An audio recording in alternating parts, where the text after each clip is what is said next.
ختم ہو گیا، بانجھ ہو گیا. میں نہیں سمجھتا ہوں یہ بات. کیا بات ہے کہ آج دنیا کا مسلمان ایک آدمی نیو یارک کا میئر بن سکتا ہے ممدانی، لندن کے اندر میئر بن سکتا ہے ایک خان، ہندوستان کے اندر کسی مسلم یونیورسٹی کا کوئی آدمی وائس چانسلر نہیں بن سکتا، اور اگر بنے گا تو اعظم خان کی طرح جیل کے اندر جائے گا، اقبال کی طرح اولاد جیل میں ڈال دی جائے گی.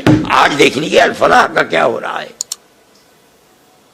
جیل میں پڑا ہوا ہے، اور کتنے سال جیل کے اندر گزرتے ہیں نہیں جانتا کوئی آدمی.